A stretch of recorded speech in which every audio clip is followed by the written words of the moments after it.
Welcome to Outspoken, where we dive deep into the topics and intersection of technology, money, business, and passion. I'm your host, Shana Cosgrove.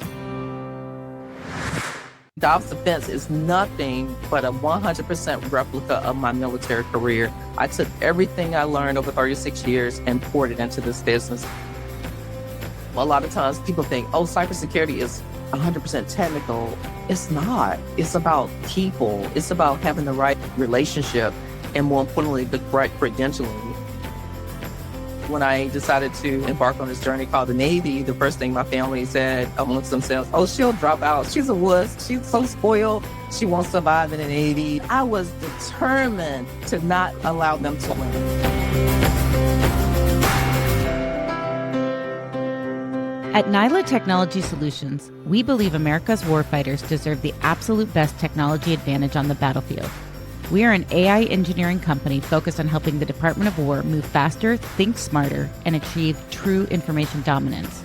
Our team builds mission-ready artificial intelligence, advanced data platforms, and decision advantage capabilities that help leaders see clearly and act decisively. In a world where the speed of information can determine victory, NILA is committed to delivering strength through innovation, ensuring our nation stays secure, competitive, and ready for whatever comes next.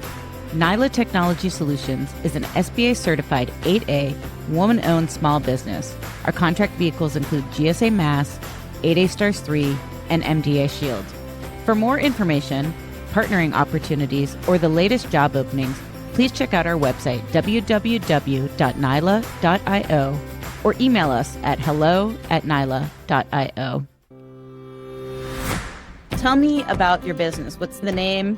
And tell me what it does and where you want it to go. Sure. The name of the company is Dobbs Defense Solutions. We are a cybersecurity enterprise IT business intelligence firm. I like to say boutique cyber because we're not that traditional company that says, oh, we just do R&M. We like to do work in the DevSecOps arena.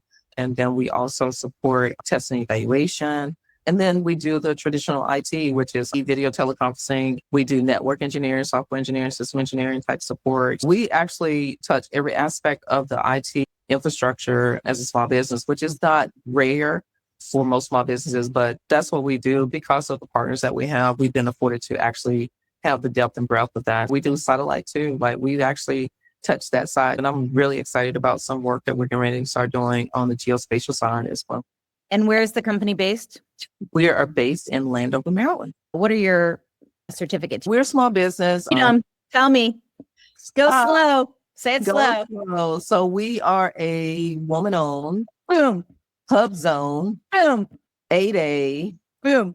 and SDVOSB organization. Say it again one more time for those who were like, I was interrupting with my booms. Say it again, slow, rattle them up. We're your unicorn. We're your company to come to for anything that you need to do, because not only do we have the past performance to support it, but we also have those unique certifications called Woman-Owned, HUBZone, 8A, and SDVOSB. What I've learned over the years is that you don't want to share too much, but I will tell you that we are CMMI certified, we are CMMC certified, and we have ISO certifications.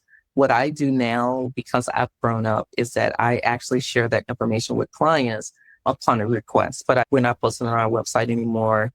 Why not? And it's not listed on our capability statement. We are growing up, Shana. We're learning that your competitors will scour that and they will actually go and get those same certifications that you have. And you're no longer able to say you have a differentiator. What I do is I only disclose that to true partners, but more importantly, potential clients. Interesting. It's very strategic, right? So how long have you been a HUBZone? That's very unique. We have been a HUBZone now for, I want to say, a year and a half, 2 years. It's been nice. We have been in the HUBZone in Baltimore, right there by the National Harbor, the harbor there in Baltimore, and then also right here in Landover, Maryland. We have 2 HUBZone locations that we have as a business. I love it because it helps you to be able to give back to the right community, people in the community that are in need. It's not just saying, oh, we have a HUBZone certification, but it's the level of people that you're actually giving back to and actually changing the trajectory of their lives through being in a zone. So I love it. Yeah, we were HUBZone for 10 or 11 years. And one of the neat things was also seeing your employees move from a HUBZone. They actually changed the HUBZone program because what you want is the economic improvement of your people. You are essentially given a chance because you were going into an economically depressed area, which often means they don't have the same set of skills or opportunities that other people do. You might have to work with them a little bit more. And then they are able to move from that environment to typically a better one. It's neat that they finally allowed you to grandfather people in and count them, especially if they stayed working for your business. My first 3 people and my COO lived in a HUBZone. My first employee, who is still with us today at 11 years, was a HUBZone as well. It's amazing. I love it when people grow and you can look back and say, wow, we changed the trajectory of that individual's life by giving them an opportunity. Who is your primary customer? Our primary customer is DOD, the Department of Defense. We have multiple clients in DOD. We service Navy, Army, Fed Civil organizations. So we support Jeannie Mae. Then we help and support large primes too, as a small business. This year, the strategic move for Dobbs is to not just keep all of our focus on the DOD clients. We're looking at more commercial clients now. And so we're connecting to partners that are actually aligned to the commercial sector. What I'm learning is that the same level of service that we're providing to our DOD clients is a commodity that's very much needed in the private sector. We're excited about being able to share the breadth and depth of what we do as a small business to these clients that we're partnering with in that sector. That's really exciting. A new market is a very, very big change because the way that they buy, their expectations, the practices, it's much more small project based. It's not necessarily year over year guaranteed backlog of revenue that once you get the person in, they're showing up for 5 years, maybe 10 years. It's such a big change. When we went from the Intel community to focusing on the Department of War, even that alone was a very massive, significant difference. Different hiring people, different practices. So as my company's grown, we are almost bifurcated by market. And we finally had to be like, no, everything is very 2 different streams. I was looking at going commercial last year and I'm like, I don't think I have the energy to try to break another market. I'm just going to try to get bigger in one market. I came from this side. What's this side? By the way, let's back up, pause. Tell us a little bit about you, Erica. She's giving me a dirty look for those of you that are just listening. She is very humble and she doesn't like to talk, but you agreed to this. So tell us about who you are, because of course it's going to lead to you starting the business. Give us a little bit about your history. I'll tell you who I am. So I am a young kid.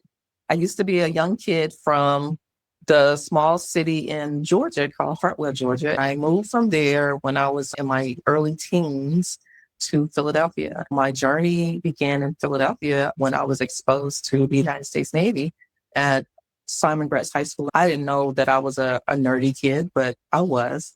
They had me in a lot of advanced classes, but I didn't know that's what they were doing. So I went to school as a 9th grader and I was in classes with the 12th graders. And when I was in 10th grade, I was in school with the seniors and juniors and then some college classes. And so in Philadelphia, they decided to put me in the engineering program.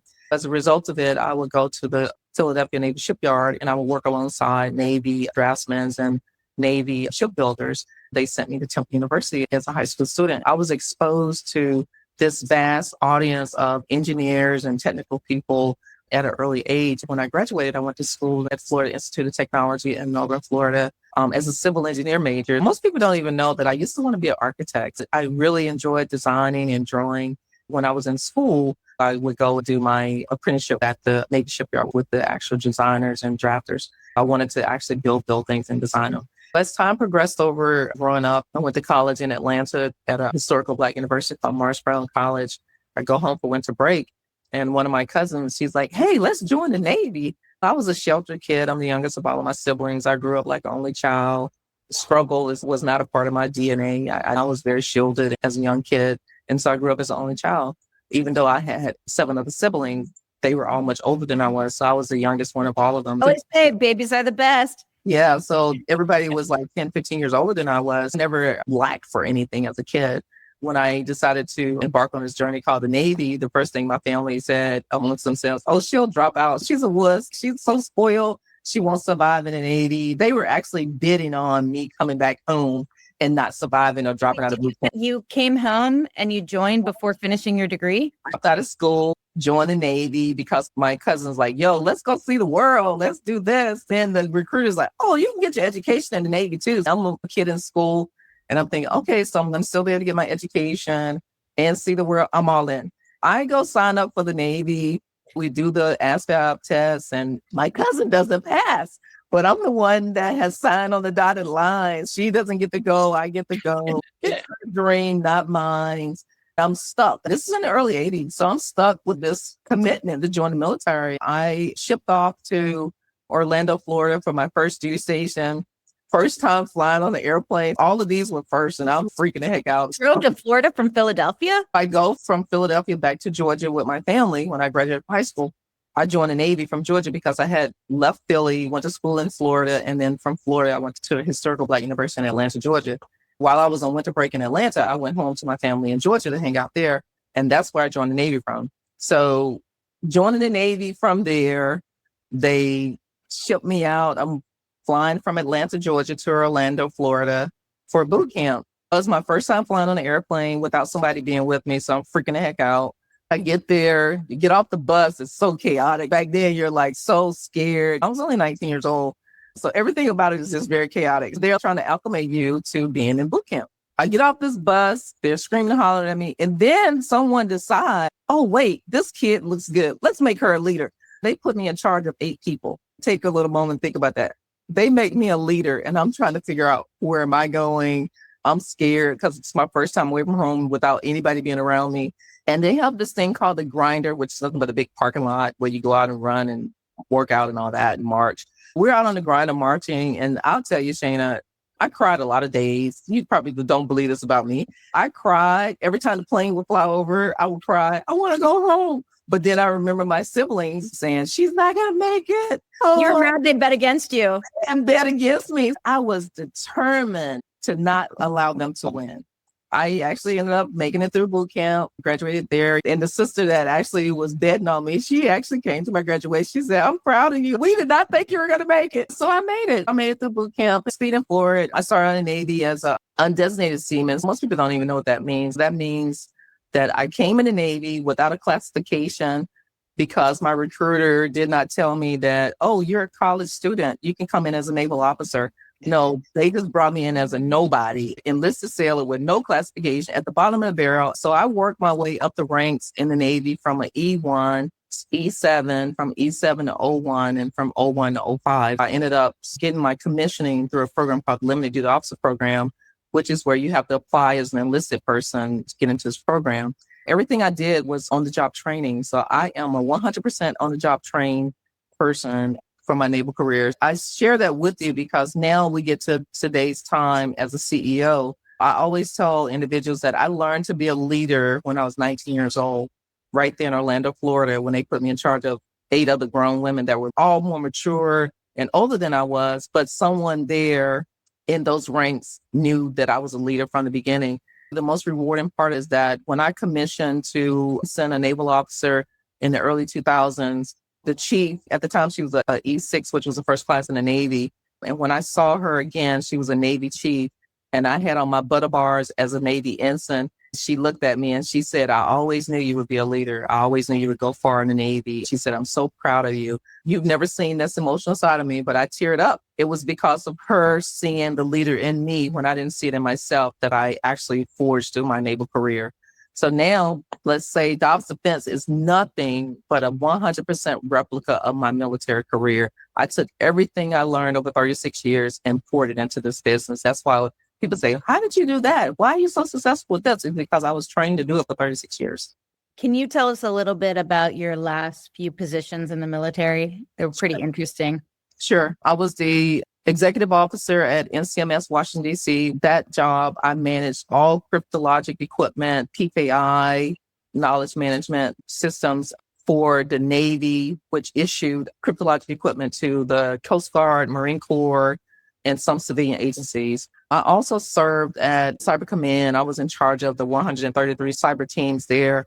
So my job was to do the man train equip. So I did all of the training. I was in the readiness side. I made sure all of those teams were ready to go. During the era that I was there, they were still trying to make sure that they were fully operational. Some of them had the interim, but not all of them were fully operational. So my job was to get them there. While I was there, I made sure that half of the teams that were under my leadership were certified, especially the headquarters teams. The other job I had was at DISA, Defense Information Security Agency. That job entailed being the lead for coalition operations as it related to cybersecurity, special operations in the Black world, then also supporting the T&E for the DISA enterprise network, but also supporting DOT as well. It was a lot of fun doing that. So we met with all of the leaders across all the DoD entities. It wasn't just like one service. We supported all services, all agencies in that role. So that was the exposure I had there. Then, of course, my favorite place was on board. I was on board Mrs. Harriet Truman as the communications officer, but my favorite position was on the Theodore Roosevelt. I would tell you that I learned a lot from that role because I was the combat systems information security officer, which means I managed the construction piece of the ship being completely rebuilt, receiving, so it's called a refueling effort called RCOH.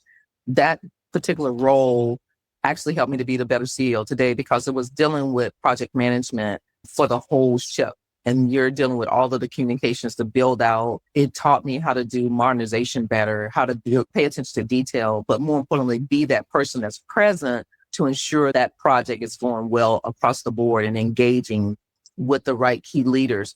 That was what the Navy entrusted me into. This is a $1 billion entity, and I'm managing over $500 million of assets in this role. I tell people today that everything that the Roosevelt has now from a communication standpoint, meaning their cryptologic equipment, all of that, I designed it when I was in that role. That's what I did in the Navy.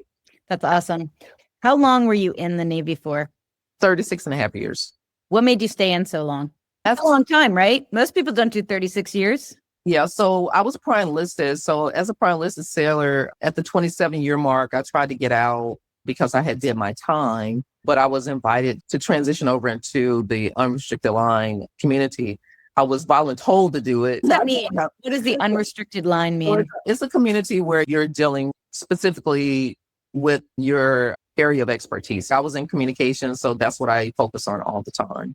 I was told to submit for the information professional community, which was a part of this career field. I was leaving my field as what they call the limited duty officer program, and I shifted over to this community of information dominance is what they called it. When I did that, my time as an officer started over, but my time in the military did not. Because of that clock being reset, they was trying to force me to stay in the Navy an additional 20 years as an officer to retire, where I had already did 27 years. You understand what I'm saying? When I submitted my time to retire, it kept getting declined. My time in the Navy was declined 3 times. I tried to retire in 2010 when I had the 27-year mark, but it wasn't approved. Then when I went to Cyber Command, I submitted my paperwork again, and it was declined again for needs of the Navy. I was not happy about that because I had a job. I was going to go work at NSA. I was so excited about that. Most people don't know this. I actually had to find someone to replace me in that role as a leader at NSA. One of my colleagues was getting out of the Air Force. And so I went and had him to interview for the job, and they gave it to him because of my recommendation and the fact that he was a good person. He was very smart. And so he took that role. He took my job at NSA. And I had to keep working in the Navy. And then from there, I went to DISA. After all these years, why didn't you just retire? Why did you start your business? I was thinking about doing that, but then I realized that the military had entrusted so much knowledge into my growth over the years. I had so much information that I know that would still be relevant today. I thought that if I retired in its entirety, that would have been selfish of me, to be honest, because of the extensive knowledge that I had. And so as a result of it, I just decided that I would give back in a different way on my own terms. I didn't want anybody to control me again because I wasn't able to get out for 10 years. So instead of me going to work for someone else, I decided, okay, let me try my own company. If this doesn't work out, the worst thing that would happen is that I go get me a job. 7 years later, here we are, and things are going okay.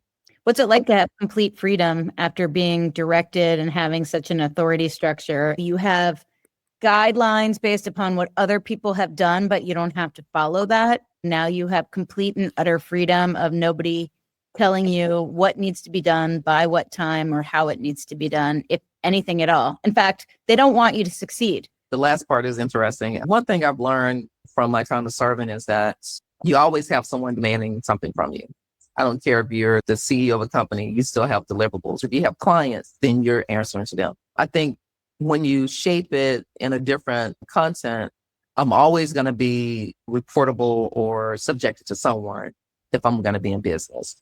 As the CEO, I can control who I do business with somewhat. As you very well know, as a small business, when you're trying to stay relevant and doing your part in growing, there are sometimes that you take opportunities that you really wouldn't want to take. You take them because you're trying to progress the company or do better by your employees. When I see that people doesn't want me to succeed, that's their problem, not mine. I've had a lot of that from day one of when I started the company. We don't like to use the term today called redlining, and I don't share it a lot, but as the CEO of Dobbs Solutions, I've gone through that in the very beginning of starting the company. I would receive advice from my mentors. They go, hey, I want you to go to the bank, put this in place, get this done so that you can make sure you have working capital. I wasn't afforded the opportunity to get working capital because I was redlined. Everybody received so much money during COVID, the PPP funding. We as a company only received $16,000 during that time. Everybody else was getting thousands of dollars. And they were just like, oh, I don't even need the money. I'm looking at them like I'm being punished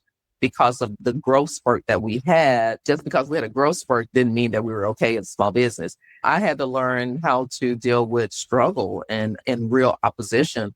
To be honest with you, I leaned on my military background and my military experience, and more importantly, knowing that this won't last always. Struggle don't last always, but we'll get there. When I had the naysayers that didn't want to see me succeed, they just gave me that vitamin and that energy to do better. Just like with my siblings, I wanted to make sure that they didn't win. I had to show them that I'm still going to be successful no matter how you feel about it. One thing I'm grateful for is that I appreciate those individuals, to be honest with you, Shana. I appreciate them more than the people that's patting me on my back, because it's the people that's not patting me on my back, that's giving me the difficult time, that's hating on me or not want me to succeed. Those people push me to do better. Always. I'm grateful for them. Sometimes it's you're not ready. There was one company I worked with and they seemed very hard and difficult. I said, this is a standard. And then finally we got to that standard and we had to get better. Now it's a great relationship. I understand that you got to level up. There's a lot of competition. There's a lot of businesses that they can choose to do work with. At the end of the day, they're either giving some random company a shot, or your performance is so strong they can't ignore you, or they're like, I'm going to give one company out of the many that are vying for the spot a shot. I tell you, the best experience that I had, and I won't mention the name of the individual or the organization that supported me, but I had one PM. He said to me, I'm going to give you a shot and I'm only going to give you 5 people on this contract. If you prove yourself wrong, I'm going to kick you off the contract. But if you prove yourself to be a value add, I will show you how they do it for everybody else. I will train you and show you how things are done in the contracting world. When this individual took that chance on me as a small business, I was like, okay, I have to go all in and I have to make sure that I am successful and that I bring value to this team. So I learned that you get added because you bring value, not just a handout. It's great that he was honest too about it. Yeah. It's rare that people are upfront and say, here's the expectations. Here's what you have to achieve. Sometimes that can seem cold, but it's actually better because then people know what the line is. 100%. And that company helped me to grow in a lot of ways. There were things I was Googling because I didn't even know what it was. I was like, okay, do I ask them or do I look like I don't know what the heck I'm talking about? I would just Google it to see what was going on and make sure I understood. When I would do the performance, they were like, okay, you're doing really good. As a result of it, I became their first sub on that contract because of the fact that I did not want to let the person down that was taking a chance on me. It's that human connection. Human connection. That's key. It's all about relationships. Everything is about relationships. That's what I've learned. In IT, that's what I find so fascinating. Even to get IT successfully deployed and working, it's all about relationships. One thing I think a lot of times people think, oh, cybersecurity is 100% technical. It's not. It's about people. It's about having the right relationship and more importantly, the correct credentialing. If you're saying that, oh, we just do cybersecurity, but what about the other part of it? You can't just say, oh, we're cyber without people. The people is what make you successful. That's, to me, is the missing piece. It's the people using the information too that you're protecting. 100%. It's always about the people. Or needing to access it. Mm-hmm. What's one of your favorite memories from either being in the military or starting and growing your business? Since I'm a CEO now, I like to try to reflect on my journey as a CEO. The most rewarding memory that I had was I had just been in business for 2 or 3 years. One of my employees sent me a text. The employee was a single mom. And she said, Miss Dobbs, I never dreamed of having me and my family in a place like this. But she said, because of you, look at me standing in front of this new construction home that I'm building for me and my kids. Wow. I was bawling because that's when I knew that as a CEO, you're running around doing a lot of things, but what you're doing the most is you're changing lives. Yeah. That was the most rewarding thing for me. The story just kept going. When we were really small, another moment that I reflect on is when I used to send little nuggets out to all the employees. I would just send them a motivational nugget for the day, let them know how much I appreciate them. It wasn't religious based. It was just something motivational I would send to my employees. So one day I got busy and I didn't send it to this one particular group that I had. I had about 10 or 15 employees on this particular contract. And I forgot to send their morning nugget. 2 of them text me separately and said, hey, Miss Dobbs, are you okay? And I was like, yeah, what's going on? They said, we're waiting on your motivational nugget so that we can have our morning devotion together as a team. I thought, oh, wow. My employees was taking my nugget that I was trying to make sure was sanitized and not religious. They were taking it and making it their morning devotional as a team for their prayer time. I was like, wow, how cool is that? That's awesome. Yeah. What's one of your favorite motivational quotes or things? Is there one that stands out to you?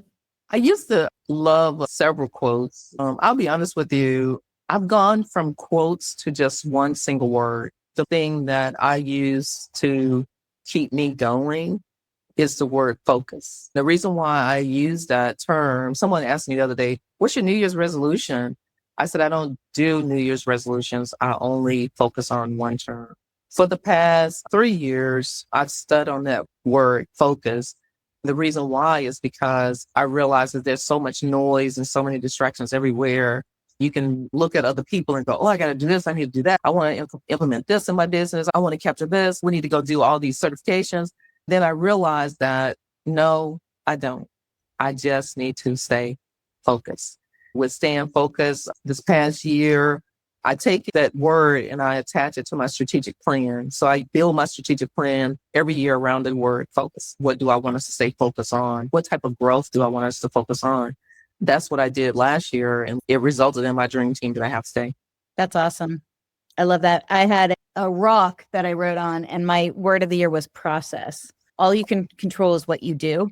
So you really can't control the outcome. Instead of saying, of course, I want outcomes to happen, but I really can't control whether they happen or not. All I can do is really double down on the basics and getting the basics good and repeating it. I will tell you one of my very favorite quotes, because you are a Navy person, is a ship in the harbor is safe, but that is not what ships are built for. Okay, I love it. I love it. I especially love it because there's a certain amount of bravery to going out and being the front and not knowing what the answers are, not figuring it out, and being the person whose judgment that other people are relying on as the final say. If you want to achieve anything, which the whole point of a ship is to go out and to cross and to achieve some land or arrive at some destination, you cannot do it. And it will not be a smooth, placid journey.